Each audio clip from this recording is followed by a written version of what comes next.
சிலை வைத்து இந்த விவகாரங்கள் முழுமையாக ஆராய முதலே தங்களுடைய கட்சி தலைவர் சஜித் பிரேமதாஸ் அவர்கள் கூறிய விடயம் என்பது சிறுபான்மை தரப்பை பொறுத்தவரையில் ஒரு மன உளைச்சலுக்கு உள்ளாகக்கூடிய, ஏனென்றால் பாராளுமன்றத்தில் கூட ஸ்ரீதரன் அவர்கள் அதை நேற்றைய தினம் பகிரங்க மன்னிப்பு கேட்க சொல்லி கேட்டிருந்தார். என்றால் உடனடியாக அரசியல் சாசனங்கள் பௌத்தத்துக்கு முன்னுரிமை தொடர்பாக அவர் பல விடயங்கள் பேசியிருந்தார்.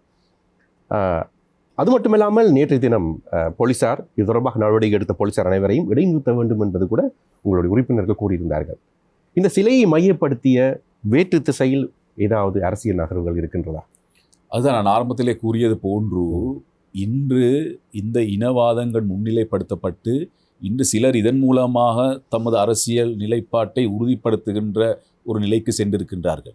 இன்று நீங்கள் சொல்லுவது போன்று சஜித் பிரேமதாஸ் அவர்கள் இனவாதம் பேசுகின்றார்கள் என்றால், நான் கேட்க விரும்புகின்ற விடயம், பாராளுமன்றத்திலே யார் அவ்வாறு பேசாமல் இருக்கின்றார்கள் என்பதை நாங்கள் கேட்க வேண்டும். ஏனென்றால் அனுரகுமார திசாநாயக்க நாட்டினுடைய ஜனாதிபதி அவர்களே இந்த பிரச்சனையெல்லாம் ஓரளவு ஓய்ந்ததற்கு பிறகு 2-3 நாட்களுக்கு பிறகு பாராளுமன்றத்துக்கு வந்து ஒரு சமாளிக்கின்ற ஒரு பேச்சை தான் பாராளுமன்றத்திலே பேசுகின்றார்கள்.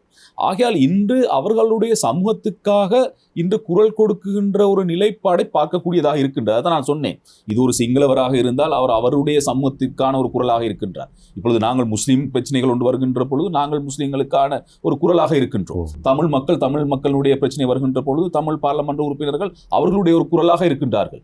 யார் இதை இனவாதமாக்க முனைந்தாலும் அதனுடைய சட்டங்கள், அதனுடைய உண்மைகள், அதனுடைய நியாயங்கள் கண்டறியப்பட வேண்டும் என்பதைத்தான் நான் இப்பொழுது சொல்லிக் கொண்டிருக்கின்ற விடயம்.